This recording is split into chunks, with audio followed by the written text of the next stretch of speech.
بسم الله الرحمن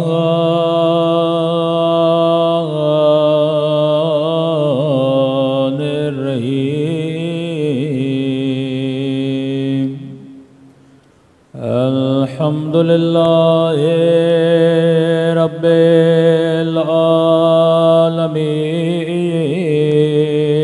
العالمين الحمد لله كما هو أهله الصلاة والسلام على سيد المرسلين وخاتم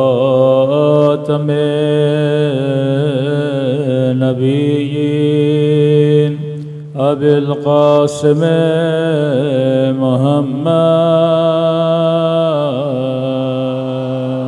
اللهم صل على محمد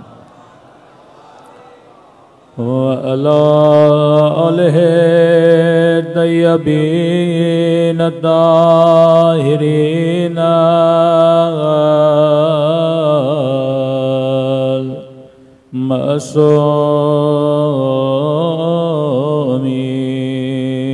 معصومين دعاء امام اللهم كل وليك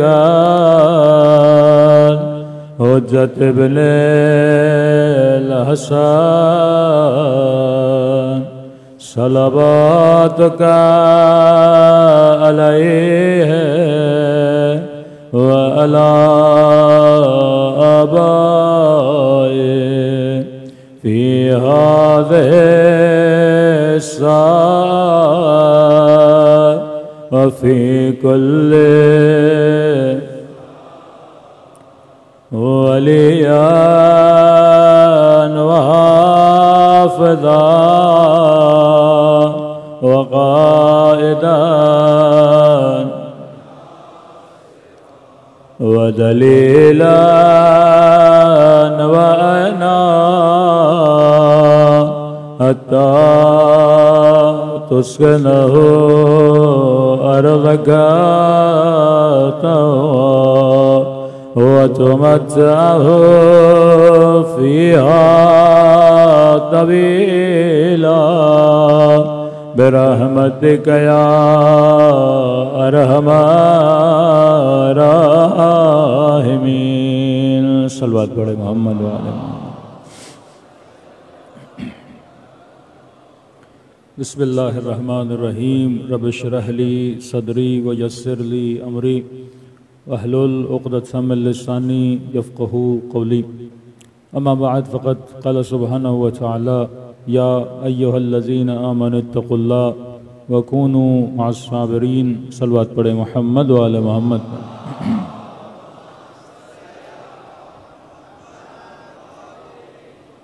میری گزارش ہوگی آواز ذرا اندر کلیئر کر دیں گونج رہی ہے بار دیگر صلوات پڑھے محمد وعلی محمد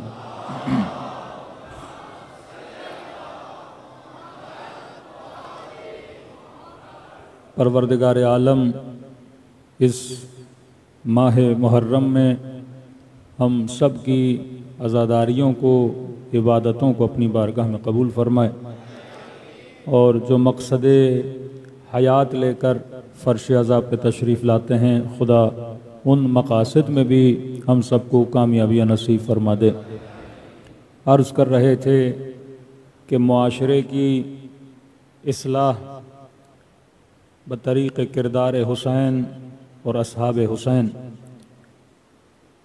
اگر آج کے زمانے میں کوئی طریقہ مسلمانوں کے پاس ہے کہ جس سے وہ اپنی زندگیوں کو سنوار سکیں وہ زندگی امام حسین ہے کہ پورا سال نسلوں کو تباہ کرنے کی کوشش کی جاتی ہے بے حیائی کے ذریعے سے فلموں ڈراموں سوشل میڈیا کے ذریعے سے اور یہ 10 دن محرم کے امام حسین روح کی پلیدی کو مٹا کر انسان کو بلندیوں کی طرف لے کر جاتے ہیں۔ ایک نہیں سینکڑوں مثالیں ہیں ایسے لوگوں کی جو فرش عزا پہ آنے کے بعد جن کے وجود میں تبدیلی آ گئی۔ کوئی نماز نہیں پڑھتا تھا، ذکر حسین کی وجہ سے نماز پڑھنا شروع کر دی۔ کوئی زکوٰۃ و خمس کا پابند نہیں تھا، ان مجلسوں کی وجہ سے پابندی آ گئی۔ کوئی اپنے چہرے پہ اللہ کی نافرمانی سجاتا تھا، انہی مجلسوں کے صدقے میں چہرے پہ نورانیت آ گئی۔ تو یہ فرش عزا ہے جو انسان کے وجود کو فرش سے اٹھا کے عرش پہ لے کر جاتا ہے، ظلمتوں سے نکال کر نور کی وادیوں میں لے جاتا ہے۔ یہ نہیں کہ صرف یہ کام امام حسین نے کربلا میں کیا تھا کہ ہر کو لشکر یزید سے نکال کر اپنے لشکر میں لے کر آئے تھے۔ آج بھی مجلس حسین وہی کام کر رہی ہے، آج بھی پیغام حسین وہی کام کر رہا ہے۔ بس ضرورت اس بات کی ہے کہ پہلے تو ہم دوسروں کو ٹوکتے تھے، لیکن اب وہ کینسر، وہ بیماریاں، وہ لا تہذیبی اسلامی کلچر کو تباہ کرنے کی طرف ہماری نسلوں کو بھی لے جایا جا رہا ہے۔ ایک قرآن کی آیت ہے، اللہ کہتے ہیں ذرہ برابر بھی اگر باطل کی محبت تمہارے دل میں آ جائے تو یہ مت سمجھنا اس سے تمہارا چھٹکارا ہو جائے گا۔ فرمایا وہ ذرہ برابر بھی محبت قیامت کے دن تجھے اسی کے ساتھ محشور کرتی ہے، جس سے انسان محبت کرتا ہے اسی کے ساتھ انسان کو محشور کیا جاتا ہے۔ یہاں تک روایت ہے کہ آواز ذرا کلیئر کر دیں، جہاں تک روایت ہے کہ جب انسان کے بدن سے روح نکالی جائے گی تو فرمایا جس چیز سے زیادہ محبت کرتا ہوگا اسی چیز کی طرف انسان کی توجہ ہوتی ہے، اور جتنی زیادہ توجہ ہوگی اتنی روح کے نکلنے میں اس انسان کو تکلیف ہوگی۔ بار دیگر صلوات پڑھے محمد و آل محمد۔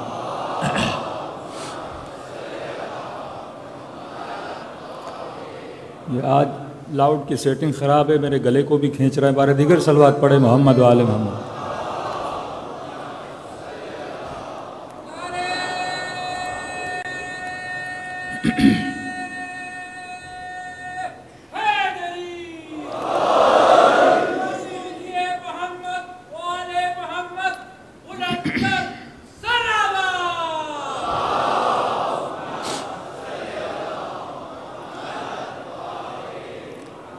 کل صرف 2 امام بارگاہوں کے لاؤڈ خراب تھے تو پہلے ہی دن ہمارا گلا بیٹھ گیا۔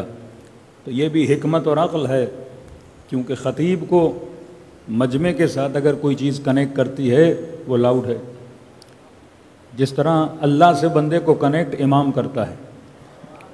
تو لاؤڈ خراب ہو تو خطیب کی آواز مجمع تک نہیں جاتی، اور امام خراب چنا جائے تو امت کا ستیہ ناش ہو جاتا ہے۔ یہ جو واسطے ہوتے ہیں ان کا صحیح ہونا بڑا ضروری ہے۔ IRC کا شرح میں نے یہ عرض کیا کہ آج شیعہ کنفیوز نہیں ہیں۔ کس چیز میں کنفیوز نہیں ہیں؟ محبت اور نفرت میں کنفیوز نہیں ہیں۔ شیعہ کو پتا ہے کہ میں نے محبت کس سے کرنی ہے، میں نے نفرت کس سے کرنی ہے، لیکن وہاں پہ آپ جاؤ گے ایک بہت بڑا کنفیوژن ہے کہ جہاں پہ قاتل سے بھی محبت کرنی ہے، مقتول سے بھی محبت کرنی ہے، مظلوم کے لیے بھی نعرہ مارنا ہے اور ظالم کے لیے بھی نعرہ مارنا ہے۔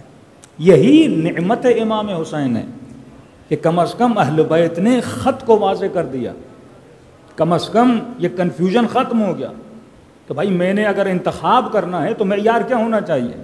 آپ کہیں پہ جاب کرنے جاتے ہو، فوج میں بھرتی ہونی ہو، پولیس میں بھرتی ہونی ہو، تو وہاں پہ ایک معیار بنایا جاتا ہے کہ جناب یہ ڈگری ہوگی، یہ چیزیں ہوں گی، فٹنس کی یہ چیزیں ہوں گی تو آپ کا انتخاب ہو سکتا ہے۔ یہ میں مہذب معاشروں کی بات کر رہا ہوں، پاکستان کی بات نہیں کر رہا، کہ معیار یہ ہوگا تو آپ کا انتخاب کیا جائے گا۔ اسی طرح معیار محبت کیا ہے کہ یا رسول اللہ کس سے محبت کروں، یا رسول اللہ کس سے نفرت کروں۔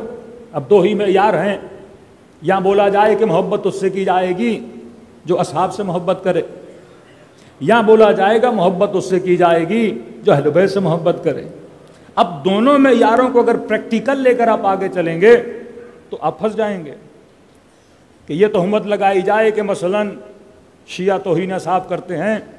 میں نے کہا چلیے آپ کو ایک ریسرچ ورک دے دیتے ہیں، جا کے تھیسس لکھ لیجئے پریکٹیکل دنیا میں، اور یہ بتائیے کہ سب سے پہلے کس نے توہین صحابی کی تھی۔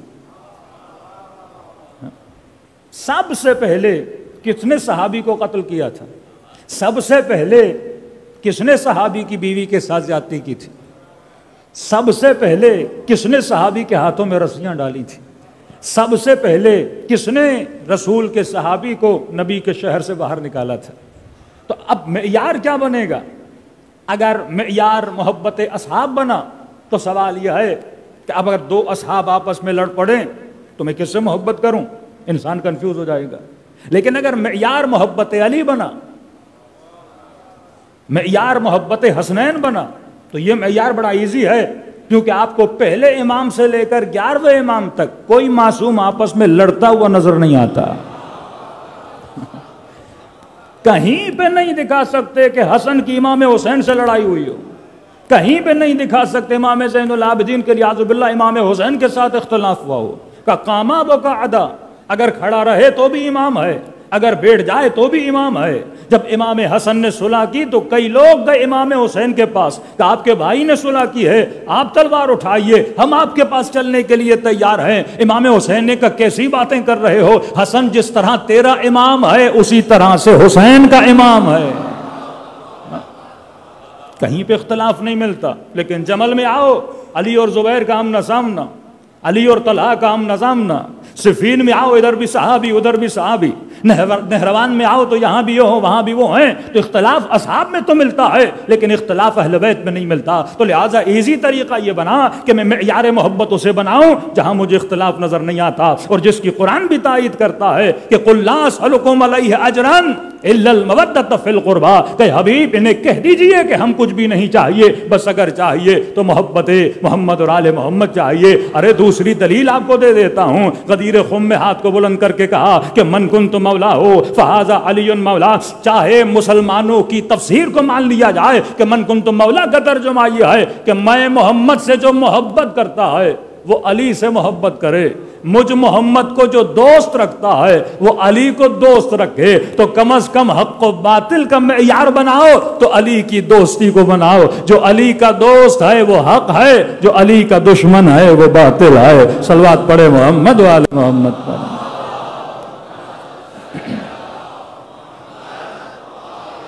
محمد. تو یہ مجلس حسین دوستی اہل بیت کا پیغام ہے. ہم دنیا والوں کو بتاتے ہیں کہ ہم اہل بیت کے دوست ہیں، ہم اہل بیت سے محبت کرتے ہیں، ہم ان کے غموں میں غمگین ہوتے ہیں، ہم ان کی خوشیوں میں خوش ہوتے ہیں. لیکن شاید کوئی کہے کہ یہ رونا بدعت، شاید کوئی کہے کہ یہ رونا شرک. یہ الگ موضوع ہے کسی اور مجلس کا، لیکن اشارہ صرف دے رہا ہوں کیونکہ یہاں ربط بن رہا ہے. مکتب اہل بیت مکتب عقل و فطرت ہے. شاید کوئی کہے کہ اس مکتب میں اٹریکشن کیا ہے. یعنی آپ ریکارڈ نکال کے دیکھ لیں کسی بھی دنیا کے ملک کا کہ شیعہ اگر 500 تھے تو اگلے سال آپ دیکھو گے 700 ہو جائیں گے، 800 ہو جائیں گے. کمی نہیں آتی، برکت ہوتی رہتی ہے.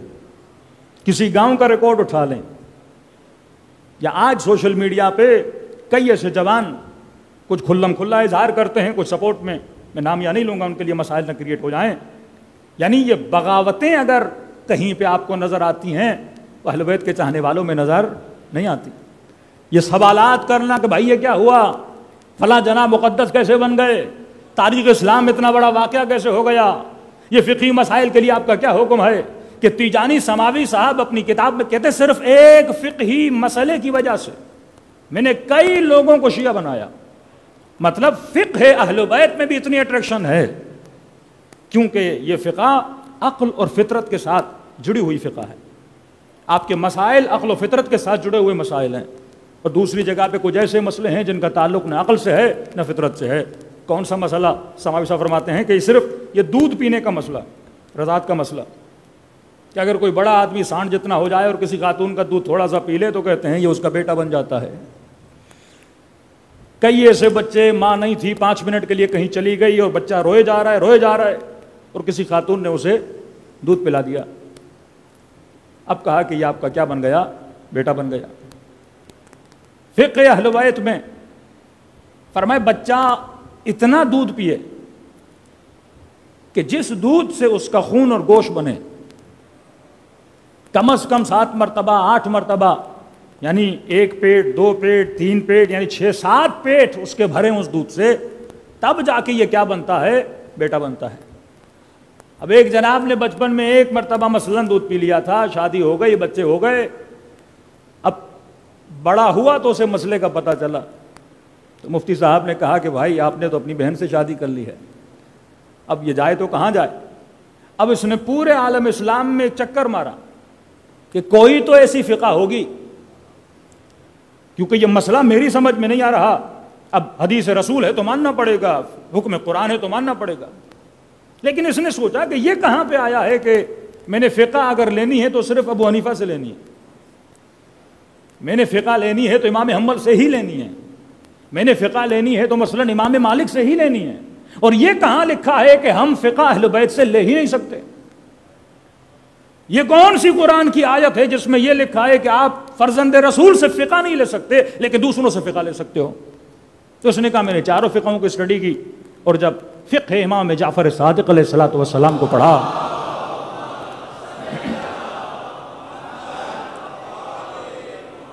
وہاں سے اس کو پتا چلا کہ امام کی فقہ میں یہ فتویٰ ہے کہ نہیں بھائی اتنا دودھ پیے، اور یہ صرف بچے کے لیے حکم ہے۔ اب یہ نہیں کہ 10 سال 20 سال کا آدمی دودھ پیتا بچہ جو صرف گوشت نہیں کھاتا، سبزی نہیں کھاتا، یخنی نہیں کھاتا، وہ صرف ماں کا دودھ پیتا ہے، یہ حکم اس کے لیے ہے۔ لیکن وہاں یہ ہے کہ بڑا بھی ہو جائے، 20 سال کا جوان ہو گیا، مارکیٹ میں چرغے ورغے کھا کے آیا، اور کسی نے کہا کہ ہم آپ کو اپنا بیٹا بنانا چاہتے ہیں لہٰذا تھوڑا سا دودھ پی لیجئے، تو کہا یہ بھی کیا ہو جاتا ہے بھائی؟ ہو جاتا ہے۔ معصوم نے کہا نہیں، صرف دودھ پیتا بچہ، وہ بھی اتنا دودھ پیے کہ اس سے اس کا کیا بنے؟ گوشت اور خون بنے۔ ایک پورا ملک ایک فقہی مسئلے کی وجہ سے شیعہ بنا، پورا ملک ایران ایک فقہی مسئلے کی وجہ سے۔ بادشاہ کو غصہ آ گیا، بیوی کو طلاق دے دی، مفتی صاحب نے کہا اب تو ہوگا حلالہ۔ اب بادشاہ غیرت مند، شاید رات کو نشے میں بھی تھا، غصے کے عالم میں بیوی کو دے دیا۔ صبح جب اٹھا تو بیوی دیکھنے کے لیے نہیں آ رہی، پانی لے کر نہیں آ رہی، خدمت کرنے کے لیے نہیں آ رہی۔ کہ بادشاہ سلامت، مفتی صاحب کا فتویٰ ہے کہ طلاق ہو جاتی ہے۔ وہ بھی اگر اس مکتب میں آیا فقہ اہل بیت کی وجہ سے کہ میرے چھٹے امام فرماتے ہیں طلاق وہ ہو جو انسان ہوش و حواس میں دے، نشے میں کیے ہوئے فیصلے، غصے میں کیے ہوئے فیصلوں کی کوئی معیار نہیں ہوتی، کوئی قدر و قیمت نہیں ہوتی۔ تیسرا مسئلہ، انڈیا میں اتنا بڑا کیس چلا کہ اگر ایک مرد 3 مرتبہ بیوی کو کہہ دے کہ میں نے تمہیں طلاق دی اور طلاق دی، کہ یہ 3 طلاقیں ہو جاتی ہیں۔ میں نے کسی صاحب سے کہا اگر 100 بار کہے تو پھر کتنی ہو جاتی ہیں؟ یہ تو اسی قاضی کا فیصلہ ہوا جس نے کہا فلاں جناب کو 100 مرتبہ پھانسی دی جائے۔ جناب موت تو ایک ہی بار آتی ہے، اب آپ اسے 1000 بار پھانسی دو یا اسے 200 بار پھانسی دو، تو اگر 100 مرتبہ بھی کہے میں نے طلاق دی، وہ طلاق ایک ہی کاؤنٹ ہوتی ہے۔ لوگوں کی زندگیاں تباہ و برباد ہو گئیں اسی حلالے کے چکر میں، غیرتیں لوگوں کی پامال ہو گئیں صرف ایک غلط مسئلے کو بیان کرنے کے لیے۔ تو فقہ اہل بیت علیہ الصلوۃ والسلام فقہ فطرت ہے، فقہ عقل ہے۔ یہاں پہ آپ کو عقل ملتی ہے، یہاں پہ آپ کو فطرت ملتی ہے، اور یہی گریہ جس کا تعلق دائماً انسان کی فطرت سے ہے، اس پہ بھی پابندیاں لگا گئیں کہ ماں مر جائے تو رو نہیں بدعت ہے، باپ مر جائے تو رو نہیں بدعت ہے۔ یہ شقاوت قلب ہے، یہ سختی قلب ہے، یہ نابودی فطرت ہے کہ انسان کی فطرت کو تباہ و برباد کر دیا جائے۔ کس چیز کے ذریعے؟ گریے کو روکنے کے ذریعے سے۔ صلوات پڑھے محمد والے محمد پر۔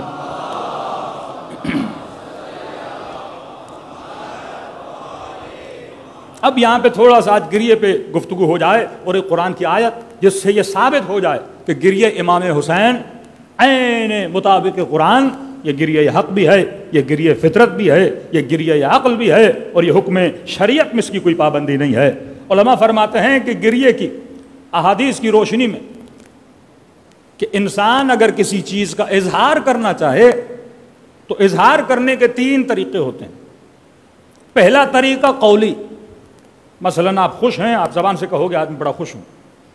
آپ غمگین ہیں تو آپ زبان سے اظہار کریں گے کہ آج میں بہت غمگین ہوں۔ پہلا یہ طریقہ۔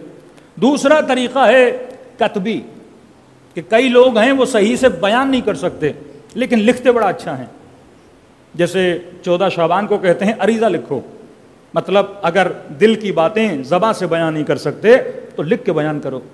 آپ نے خط میں لکھا، محبت کا اظہار کیا، آپ نے خط میں نفرت کا اظہار کیا، آپ نے خط میں شکایت کا اظہار کیا۔ پہلا طریقہ زبان سے، دوسرا طریقہ لکھ کے بیان کیا جاتا ہے۔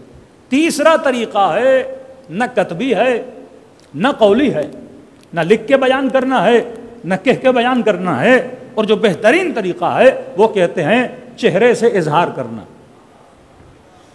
کیا آپ نے کسی کے چہرے کو دیکھا، آپ نے کہا لگتا ہے کہ آپ آج رات سوئے نہیں، آپ کے چہرے پہ تھکاوٹ ہے، آپ کے چہرے سے لگتا ہے کہ آپ پریشان ہو، آپ کے چہرے سے لگتا ہے کہ آپ غمگین ہو۔ روایات میں جس چیز کی تاکید آئی ہے غم امام حسین کے لیے، فرمایا اظہار کس سے کرو؟ چہرے سے کرو۔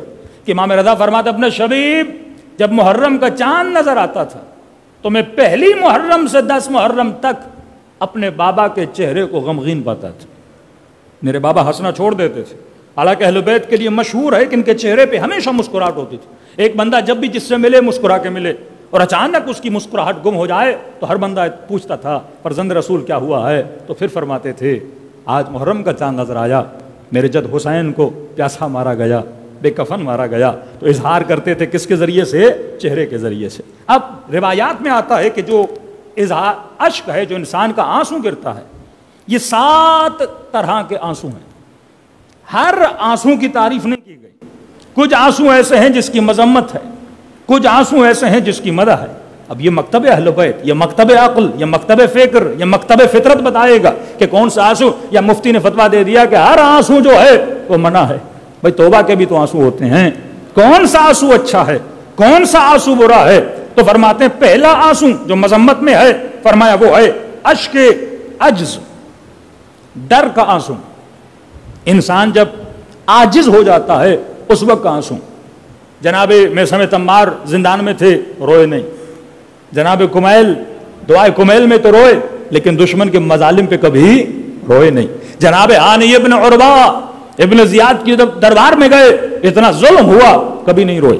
جناب مسلم ابن عقیل دانت گر گئے، بدن زخمی ہو گیا، امارت کوفہ پر لے گئے، سر کاٹ رہے ہیں، کبھی ظالم کے سامنے نہیں روئے، لیکن جب نگاہ کربلا پہ پڑی، جب یاد حسین کی آئی تو پھر آنکھوں سے آنسو جاری ہو گئے۔ ایک آنسو ہے آنسو عجز، ڈر کا آنسو، عاجزی کا آنسو، یہ آنسو مذمت، یہ ڈرپوک لوگوں کی نشانی ہے۔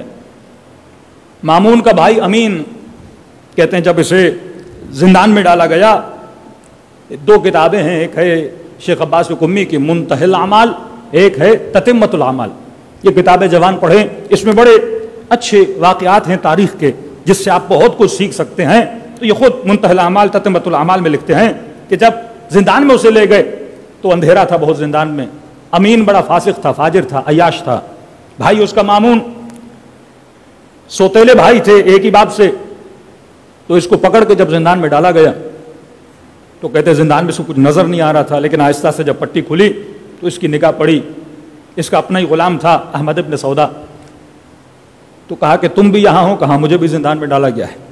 یہ احمد کہتا ہے کہ جب میں نے امین کو دیکھا تو یہ بار بار مجھے کہہ رہا تھا کیا مامون مجھے چھوڑے گا یا مامون مجھے مار دے گا، کیا میں قتل کر دیا جاؤں گا؟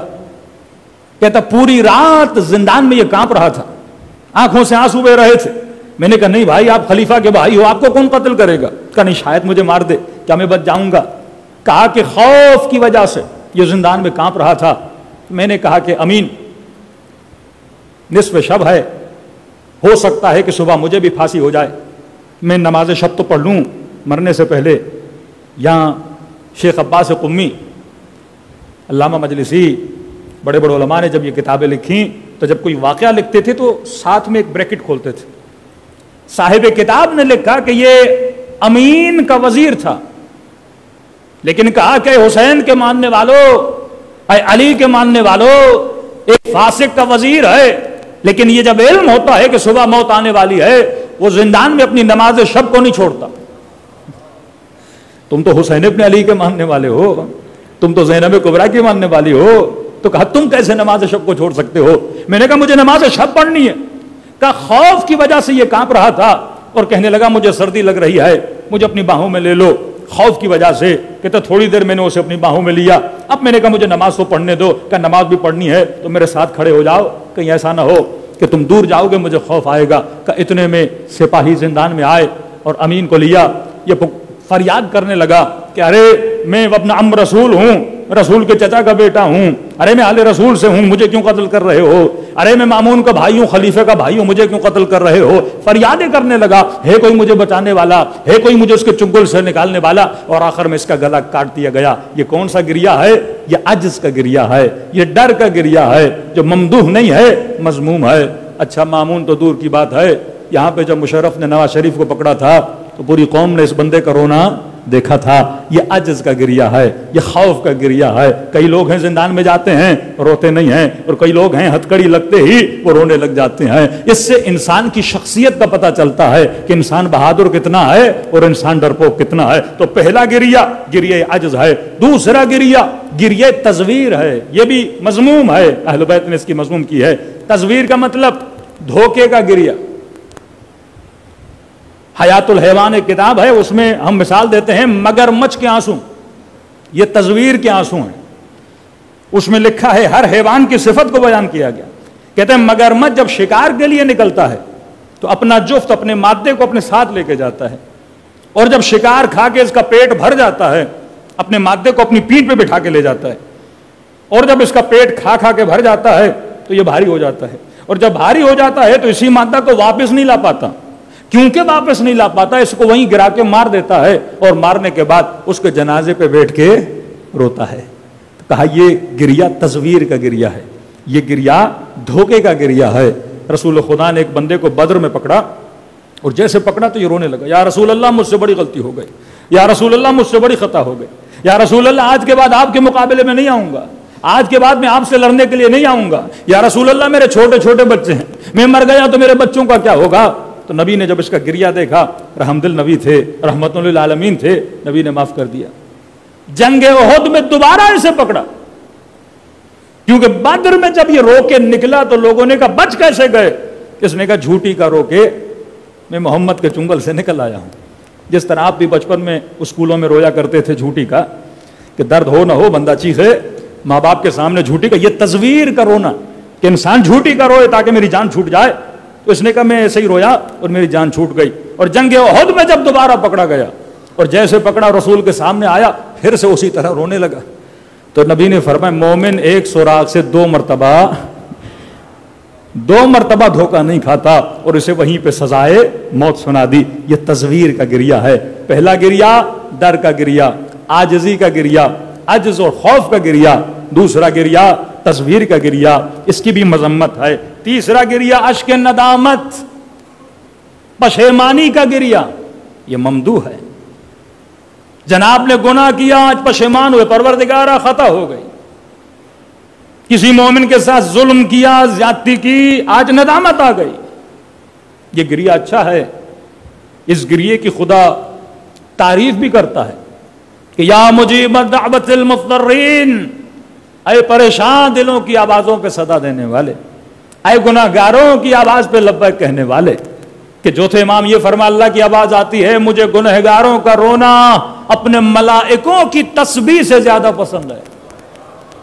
جب کوئی گنہگار میری دربار میں آ کے گریا، اشک ندامت، لیکن اس کی دو تقسیمیں ہوتی ہیں۔ ایک ندامت دیر والی ندامت، وہ بری ہے۔ ایک ندامت جلدی والی ندامت کہ آج گناہ کیا آج توبہ کرو، ایک سال پہلے گناہ کیا زندہ ہو توبہ کرو، یہ ندامت اچھی ہے۔ لیکن ایک ندامت کہ امام حسین نے ایک بندے کو بلایا، حر جعفی نہیں گیا امام حسین کے کہنے، لیکن جب مولا شہید ہو گئے، اب جب کربلا پہنچا تو زار و قطع رونے لگا۔ جب امام کے جسم کو اس سرزمین پہ پامال دیکھا کہ کاش میں آتا حسین کی مدد کرتا۔ یہ ندامت بیکار ندامت ہے۔ حر کی ندامت بہترین ندامت کہ میں نے صحیح وقت میں توبہ کرنی ہے۔ بنی اسرائیل کے زمانے میں ایک شخص نے جھوٹی نبوت کا دعویٰ کیا، اور بعد میں اس کو احساس ہوا کہ بھائی یہ کتنا بڑا گناہ کیسے کر دیا، تو اس نے اللہ کی دربار میں توبہ مانگی کہ خدایا میں شرمندہ ہوں، میں جھوٹی نبوت کا دعویٰ کیا ہے۔ اپنے مریدوں کو بلایا۔ بعض اوقات آپ ایک دعویٰ کرتے ہو تو مریدوں کی لائن لگ جاتی ہے، ہمارے شیعوں میں یہ لائنیں بہت زیادہ ہیں۔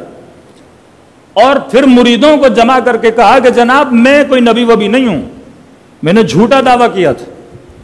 اب مرید جب کوئی بن جائے تو پھر وہ مرشد کی بات کو بھی نہیں مانتا۔ مرید نے کہا کہ بھائی آپ ہو نبی؟ کہا بھائی میں خود کہہ رہا ہوں کہ میں نبی نہیں ہوں۔ کہا نہیں نہیں، یہ آپ کی انکساری ہے، یہ آپ کا تقوی اتنا بلند ہے کہ آپ خود نہیں مان رہے کہ آپ نبی ہیں، لیکن ہمیں پکا یقین ہے کہ آپ کیا ہو، نبی ہو۔ اب یہ سر پکڑ کے بیٹھ گیا۔ اللہ نے اپنے نبی پہ وحی نازل کی کہ جا کے اسے کہہ دو میں تب تک معاف نہیں کروں گا جب تک گمراہوں کو واپس اپنے راستے پہ خود نہیں لاتا۔ جس نے گمراہ کیا ہے، جناب مسلم ابن عقیل جب سر کاٹا جا رہا ہے امارت کوفہ پر، ایک ہی چیز کی ڈیمانڈ کر رہے ہیں، اس قدر خوف پروردگار عالم کا اور کچھ نہیں، میں مرنے والا ہوں، اس مجمع میں کوئی ایک بندہ اٹھے کہ میں جب سے کوفے آیا ہوں میں نے 700 درہم قرضہ لیا ہے، کوئی میرے قرضے کو اپنے ذمے پہ لے تاکہ میں حقوق الناس، بندوں کا حق لے کے اللہ کے دربار میں اٹھایا نہ جاؤں، کوئی حق لے لے۔ اور کہ اگر کوئی نہیں لیتا میرا پیغام میرے رشتہ داروں تک پہنچا دے تاکہ مسلم کا قرضہ اتار لیا جائے۔ امارت کوفہ پر ہے، موت کا خوف نہیں ہے، خوف خدا بول رہا ہے کہ بندوں کا خوف۔ یہ اشک، فرمایا اشک ندامت، اگر توبہ کا اشک ہو تو اچھا ہے اور صحیح وقت میں ہو تو اشک ندامت اچھا ہے۔ چوتھا اشک، اشک شوق، یہ اشک بھی ممدوح ہے کہ مثلاً اللہ نے کئی سالوں کے بعد آپ کو بیٹا دیا، آپ نے جیسے اپنی گود میں اس بچے کو آتا ہوا دیکھا تو آپ کی آنکھوں میں آنسو آ گئے، یہ اشک شوق ہے۔ تمنا تھی کہ کعبے کو دیکھوں، نبی کے روزے کو دیکھوں، اور اتنے سالوں کے بعد پائی پائی جمع کر کے جب عمرے پر گئے یا حج پر گئے یا کربلا گئے، یہاں نگاہ روزے رسول پہ پڑی، اشک شوق جاری ہو گیا۔ یہ اشک بھی کیا ہے؟ اس اشک کی بھی ممدوح ہے، اس اشک کی بھی تعریف کر دی گئی ہے۔ اب اشک شوق کے لیے رسول کا واقعہ سناؤں۔ مولا علی کے بھائی جناب جعفر، 4 بھائی تھے، جناب طالب، جناب عقیل، جناب جعفر، امیر المومنین علیہ الصلوۃ والسلام۔ فرماتے ہیں رسول نے جعفر کو حبشہ کی طرف بھیجا، روایات میں ہے 15 سال یا 17 سال، حضور ذہن نہیں ہے، کافی عرصہ جناب جعفر وہاں رہے، اور اس عرصے میں رسول خدا نے ان کو دیکھا نہیں۔ اور فرماتے ہیں کہ جب جنگ خندق ہوئی اور جناب جعفر کو رسول خدا نے دیکھا تو رسول خدا کی آنکھوں سے آنسو جاری ہو گئے۔ اتنے سالوں کے بعد جناب جعفر کے چہرے کو دیکھ کر نبی رونے لگے اور ان کو اپنے سینے سے لگایا۔ اسے کہتے ہیں اشک شوق۔ اور چھٹا 5واں اشک، اشک فقدان۔ کون سا آنسو؟ وہ آنسو جو کسی کے کھو جانے سے انسان روتا ہے۔ اشک فقدان آپ کو نظر آتا ہے جناب ایوب، جناب یعقوب، یہ انبیاء کا اشک آپ دیکھتے ہیں۔ حضرت ابراہیم جناب ہاجرہ اور اسماعیل کو جب اس سرزمین ذی زرع پہ چھوڑ کے جاتے ہیں کیونکہ فقدان ہو رہے ہیں، جدائی ہو رہی ہے، تو جناب حضرت ابراہیم کی آنکھوں میں آنسو آ جاتے ہیں۔ فقدان کا مطلب اگر کوئی چیز آپ کے ہاتھ سے چھوٹ جائے، مثلاً آپ ایک نیکی کا کام کرنا چاہتے ہو، وہاں پہنچتے ہو لیکن آپ کی باری نہیں آتی۔ اب یہ دلیل قرآنی دے رہا ہوں اشک فقدان کے حوالے سے کہ یہ جو اشک امام حسین ہے یہ اشک فقدان بھی ہے، اشک محبت بھی ہے۔ کیسے؟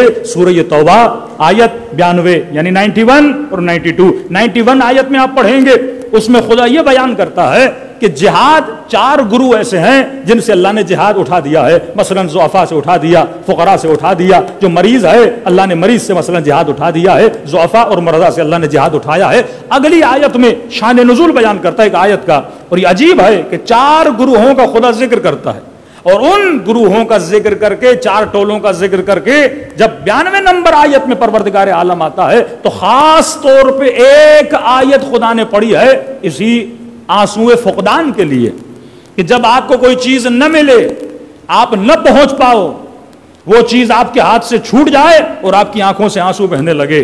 فرمایا کہ 7 لوگ جب رسول خدا جہاد پہ جا رہے تھے، 7 لوگ رسول خدا کے پاس آئے، کہا کہ یا رسول اللہ ہمیں بھی اپنے ساتھ جہاد پہ لے کر چلیے۔ تو اب بالکل رسول خدا تیار، گھوڑے پہ سوار ہیں، پورا لشکر تیار ہے، آمادگی ہے کہ جہاد کے لیے روانہ ہوا جائے۔ جب ان 7 لوگوں کو دیکھا تو نہ تلوار تھی، نہ زرہ تھی، نہ کوئی تیر و کمان تھا، نہ کوئی سواری تھی۔ تو رسول خدا نے کہا کہ ابھی دیر ہو گئی ہے، میں آپ لوگوں کو ساتھ نہیں لے کر جا سکتا۔ گھوڑا ہوتا تو چلو ساتھ آ جاتے، تلوار ہو جاتی تو آ جاتے، کیونکہ جن لوگوں کے پاس ساز و سامان نہیں ہوتا تھا وہ 3-4 دن پہلے آتے تھے، پھر کسی کو گھوڑا دیا، کسی کو تلوار دی، لشکر کو ساز و سامان دیا، اس کے بعد لشکر روانہ ہو جاتا تھا۔ نبی نے کہا نہیں، ہم آپ کو نہیں لے جا سکتے۔ کہتے ہیں جیسے رسول یہ کہہ کے روانہ ہوئے تو یہ ساتوں زار و قطار رونے لگے، یہ ہے اشک فقدان، آنکھوں سے آنسو بہنے لگے۔ ارے ہم جہاد کی خواہش رکھتے تھے لیکن ہمیں توفیق جہاد نہیں ملی۔ اس کا ذکر پروردگار عالم نے کیا، فرمایا ولا علی الذین اذا ما اتوک لتحملهم قلت لا اجد، جب یہ تمہارے پاس آئے تو حبیب آپ نے کہا کہ ہم آپ کو نہیں لے جا سکتے۔ احملهم علی تولوا اعینهم تفیض من الدمع، جب آپ نے یہ کہا تو ان کی آنکھوں سے آنسو جاری ہو گئے۔ اور اللہ کہتا ہے کیا ہوا کہ اگر نہیں جا سکے لیکن اگر ارادہ رکھتے ہو تو اللہ تمہاری عبادت کو کیا کرتا ہے؟ قبول کرتا ہے۔ یہی اشک فقدان ہے۔ جب ہم سنتے ہیں کہ کربلا میں نبی کے نواسے کو قتل کر دیا گیا، پھر کہتے یا لیتنا کنا معکم فافوز معکم فوزا عظیما، مولا حسین اگر ہم کربلا میں ہوتے تو اپنی جانوں کو آپ پہ قربان کرتے۔ جب آپ نے آواز دی حل من ناصر ینصرنا، ہے کوئی ہماری مدد کرنے والا، مولا اگر ہم ہوتے تو آپ کی آواز پہ لبیک کہتے، مولا اگر ہم ہوتے اپنے بدنوں کو قربان کرتے۔ تو یہ مجلسوں میں جو گریا ہوتا ہے یہ اشک فقدان ہے کہ ہم روتے ہیں کہ کاش ہم کربلا میں ہوتے تو اپنی جانوں کو حسین پہ قربان کرتے۔ پھر وہی کل روایت میں نے پڑھی کہ چھٹے امام فرماتے ہیں یہ جا کر کہو کہ یا داعی اللہ، یہ اللہ کی دعوت پہ لبیک کہنے والے، مولا جب آپ نے سوال کیا تھا ہے کوئی مدد کرنے والا، مولا بجسمی واللسانی، میں نے اپنے جسم اور اپنی زبان سے آپ کو آواز نہیں دی تھی، لیکن مولا آج میں آیا ہوں آپ کی نصرت کرنے کے لیے اپنی زبان کے ذریعے سے، اپنے جسم کے ذریعے سے۔ تو یہ گریہ حسین اس قرآن کی آیت کے مطابق یہ عشق شوق ہے، یہ عشق فقدان ہے کہ جو نہ کر سکا وہ اس پہ رو رہا ہے، ہم کربلا نہ جا سکے ہم اس پہ رو رہے ہیں۔ تو اس عشق کی کوئی مذمت نہیں ہے بلکہ اللہ خود اس کا ذکر کرتا ہے اور کہتا ہے کہ جو اس طرح سے اچھی چیزوں کی تمنا کرتے ہیں خدا اپنے ہاں سے ان مومنین کو رزق بھی عطا کرتا ہے۔ صلوات پڑھے محمد و آل محمد۔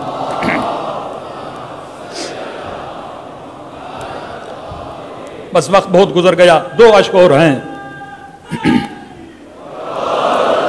چھٹا آنسو اشک رحم ہے، یہ انسانیت کی نشانی، وہ اشک جو رحم دلی کی وجہ سے، وہ آنسو جو رحم دلی کی وجہ سے آتا ہے۔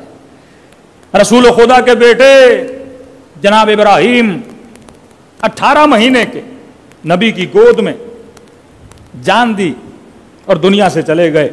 کہتے رسول نے زار و قطار رونا شروع کر دیا۔ کچھ دیکھنے والوں نے اعتراض کیا یہ نبی ہے بیٹے کے جانے پہ رو رہا ہے۔ تو رسول نے فرمایا یہ اعتراض کے آنسو نہیں ہیں، یہ رحم کے آنسو ہیں۔ من لا یرحم لا یرحم، جو رحم نہیں کرتا اللہ بھی اس پہ رحم نہیں کرتا۔ یہ رحم دلی کی نشانی ہے۔ حابیل و قابیل کا واقعہ، کہتے ہیں 1 مہینے تک حضرت ابراہیم روتے رہے، 1 مہینے تک۔ جب بیٹے کا قتل دیکھا اتنا روئے کہ کہتے ہیں ابراہیم حضرت آدم کے چہرے کی ہڈیاں ظاہر ہو گئی تھیں اس گریے میں۔ یہ رحم کا ہے، یہ نہیں کہ اللہ پہ کوئی اعتراض کر رہا ہے، یہ رحم دلی کی نشانی ہے۔ رسول گرامی مکے کی گلی یا مدینے کی گلیوں سے گزر رہے تھے، کچھ اعراب نے کچھ مرغوں کو پاؤں میں رسی باندھ کے کھڑا کر دیا تھا۔ نبی نے یہ منظر دیکھا، اس پہ نہیں روئے، لیکن کیا دیکھا کہ ان مرغوں اور مرغیوں کے پاؤں کو رسیوں سے باندھ کے کچھ تیر انداز دور کھڑے ہیں اور وہاں سے تیر مار رہے ہیں، ان مرغیوں کو چھلنی کر رہے ہیں۔ کہتے یہاں نبی کے چہرے سے آنسو جاری ہو گئے کہ ارے حیوان کو مارنا ہے تو اس کا اللہ نے طریقہ بتایا ہے، نہ کہ اس کو اس طرح سے ظلم کر کے قتل کرو۔ رسول ایک حیوان کو غلط طریقے سے تیر لگایا جائے اس پہ آنسو بہا رہے ہیں۔ اب تصور کریں کربلا میں اس کے نواسے کو چھلنی کر دیا جائے، کربلا میں اس کی نواسیوں کے ساتھ ظلم کر دیا جائے، ایسا ظلم جس کی مثال تاریخ میں نہیں ملتی۔ یہ اشک رحم ہے، یہ انسانیت کی نشانی ہے۔ دوسرا ہے اشک فراق، جدائی کا آنسو، اس کی بھی کوئی مذمت نہیں ہے۔ جناب یعقوب اور یوسف کی جدائی آپ نے دیکھی ہے، کتنا روئے۔ وَبْيَضَّتْ عَيْنَا، آنکھیں سفید ہو گئیں، اللہ نے نبی کی مذمت نہیں کی، تو انسان کو پتہ ہونا چاہیے میرا کون سا آنسو صحیح ہے، میرا کون سا آنسو غلط ہے۔ نہ صرف جناب یعقوب بلکہ تاریخ لکھتی ہے حضرت یوسف زندان میں اتنا روتے تھے کہ زندانی پریشان ہو جاتے تھے کہ بھائی یہاں رات کو روئیے یا صبح کو روئیے۔ یہ فراق یعقوب میں روتے تھے، یوسف کے فراق میں ان کے بابا روتے تھے، کبھی بیٹا اپنے بابا کے فراق میں رو رہا ہے۔ تو آج شیعہ اگر مجلس میں روتے ہیں، یہ عشق رحم بھی ہے، یہ عشق فراق بھی ہے، یہ عشق شوق بھی ہے، اور یہ عشق وہ عشق ہے کہ یہ تمنا کرتے ہیں کہ کاش ہم کربلا میں ہوتے، اپنی جانوں کو اپنے آقا حسین پہ قربان کرتے۔ کسی نے پوچھا جب ملے جناب یوسف جناب یعقوب سے، تو پہلا سوال کیا کہ بیٹا جب تجھے کنویں میں اتارا گیا تھا تو بھائیوں نے کیا کیا تمہارے ساتھ؟ تو کہا کہ بابا مجھے کہا کہ کپڑے اتار دو، کیونکہ ہم انہی کپڑوں پہ قمیص پہ خون لگائیں گے اور بتائیں گے کہ کسی حیوان نے حملہ کیا تھا جس کے نتیجے میں یوسف مارے گئے۔ تو کہا کہ بابا جب قمیص اتار کر مجھے کنویں میں اتار رہے تھے تو میں بار بار یہ کہہ رہا تھا کہ کنویں کے اندر سردی ہے اور بدن پہ لباس نہیں ہے تو مجھے سردی لگے گی، اور کہا کہ جب مجھے نیچے اتار دیا گیا تو سردی کی وجہ سے اس کنویں میں کانپ رہا تھا۔ روایت کے جملے ہیں جب یعقوب نے یہ سنا تو سننے کے بعد وہ غش کھا کے زمین پہ گر گئے۔ اب یہاں پہ زیارت ناہیہ کا جملہ ہے، السلام علی الابدان، ان بدنوں پہ سلام ہو جن پہ لباس نہیں تھا۔ صرف یہ سن کے کہ یوسف کے بدن پہ لباس نہیں تھا، یعقوب غش کھا گئے کہ بچہ سردی لگ رہی تھی، تنہائی تھی، کس عالم میں میرے بیٹے کو چھوڑا گیا۔ علماء فرماتے ہیں کربلا میں جو مصیبت امام حسین پہ آئی ہے، دراصل یہ مصیبت حسین نہیں ہے، یہ مصیبت رسول گرامی ہے۔ جب حضرت ابراہیم کو یہ کہا جائے کہ اسماعیل کا گلا کاٹو، تو اسماعیل کے اوپر تو امتحان ہے، لیکن اسماعیل سے زیادہ امتحان کس کا ہے؟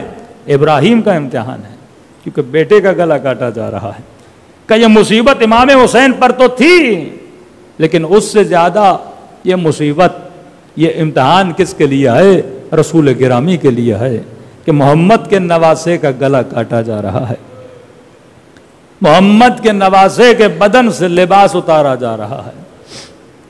زیارت ناہیہ ہر وقت نہ پڑھا کریں، جب کیفیت ایک پیدا ہو جائے رونے کی اس وقت زیارت ناہیہ پڑھا کریں، کیونکہ اس کے مصائب کسی ذاکر، کسی مولوی، کسی عام بندے کے نہیں ہیں، یہ مصائب پڑھنے والے حجت خدا امام زمانہ ہیں جو خود یہ مصائب بیان کرتے ہیں کہ السلام علی الشیب الخضیب، میرا سلام ہو ان محاسن خون آلود پر۔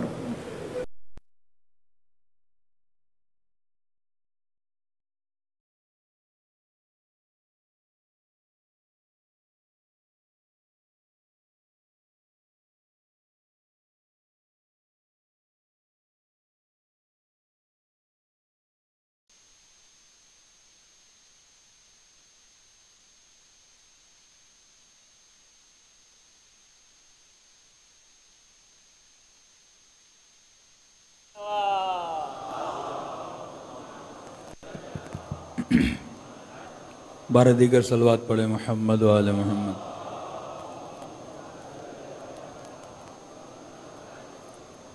کہ میرا سلام ہو ان محاسن خون آلود پر۔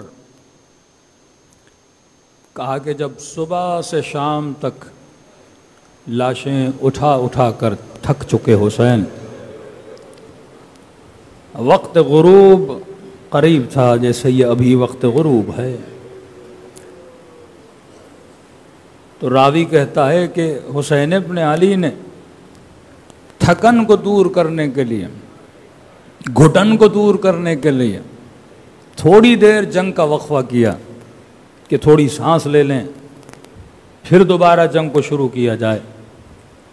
کہ ابھی حسین تھوڑی دیر ٹھہرے ہی تھے کہ کسی ظالم نے پیشانی مبارک امام حسین پہ پتھر مارا.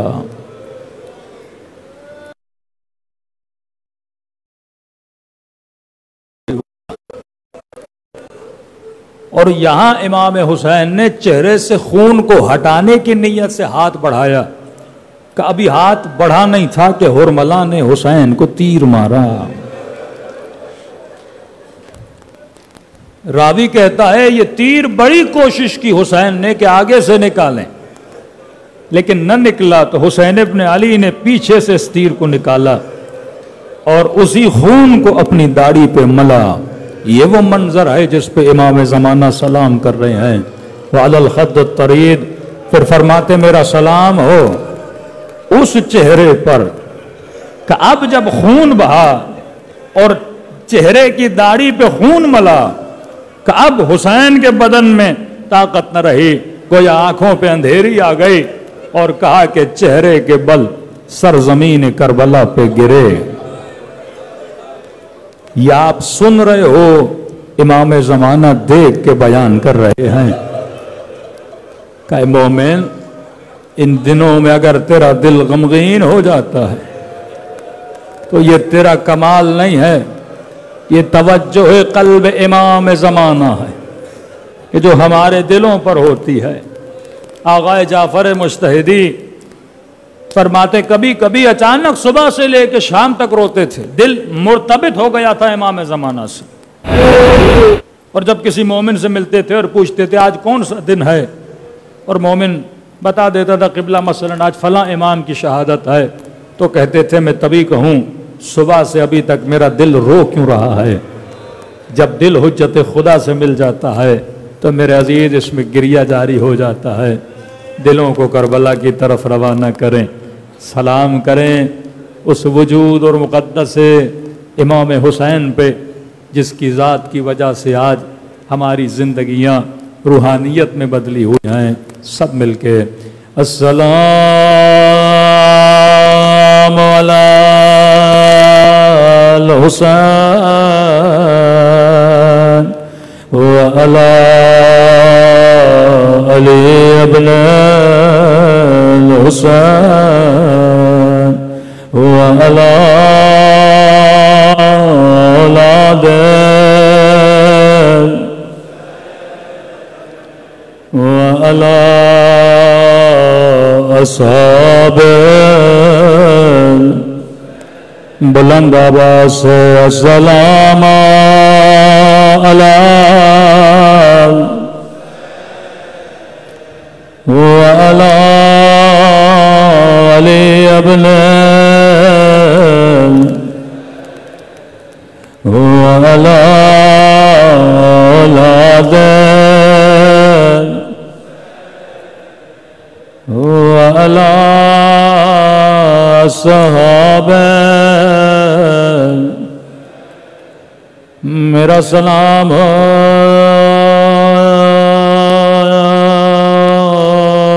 ان زخمی کلائیوں پہ. وقت کی کمی ہے، دو جملے مصیبت کے. فرمایا خلوص دل سے اگر ایک آنسو بہے زہرا اپنے رومال میں جمع کر لیتی ہے. یہ سلام امام زمانہ کا سلام ہے. میرا سلام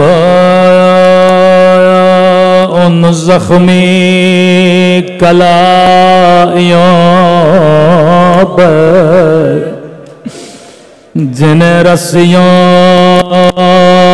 سے باندھا گیا تھا.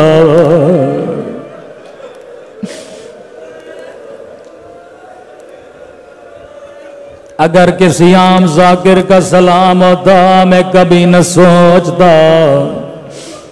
علماء سے پوچھا گیا یہ کس کی کلائیاں ہیں جسے امام زمانہ یاد کر کے رو رہے، فرمایا یہ گلائیاں زینب کی گلائیاں ہے، شریکت الحسین زینب کی گلائیاں ہے۔ پھر میں نے بڑا سوچا بی بی زینب پہ تو بڑے بڑے مصائب آئے، ظالم نے تازیانہ مارا، امام نے وہ سلام نہ دیا، کسی نے نوک نیزہ سے مارا، امام نے وہاں سلام نہ دیا۔ میں نے کہا یقیناً کوئی بڑا منظر ہوگا کہ فرزند زہرا رو رہے ہیں۔ کہا ہاں یہ سلام خاص مقام کا سلام ہے، سنو گے کب کا سلام ہے؟ کہا یہ اس وقت کا سلام ہے جب 11 محرم کو زینب کی نگاہ حسین کے بدن پہ پڑے،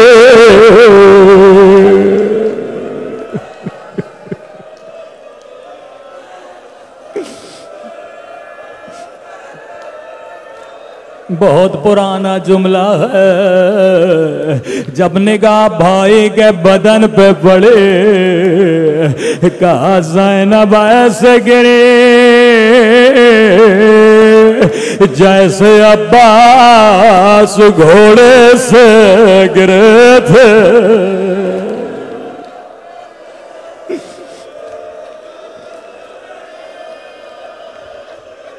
قدیمی مومن روایت سب نے سنی ہوئی ہے، لیکن میں امام کے ساتھ اسے ربط دینا چاہتا ہوں۔ شاید کوئی مومن، شاید کوئی بچہ کہے مولانا یہ کیا پڑھ دیا کہ زینب ایسے گری جیسے عباس گھوڑے سے گرے تھے۔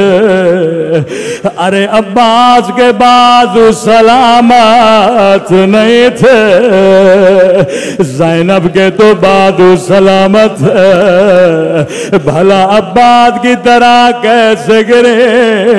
میں نے کہا جواب میں نہیں دوں گا، زیارت الہیہ پڑھو۔ فرمایا میرا سلام ہو میری ان پتھیوں پہ جن کے ہاتھوں کو پسے گردان باندھا گیا تھا، او زینب ایسے گری جیسے عباس گرے تھے۔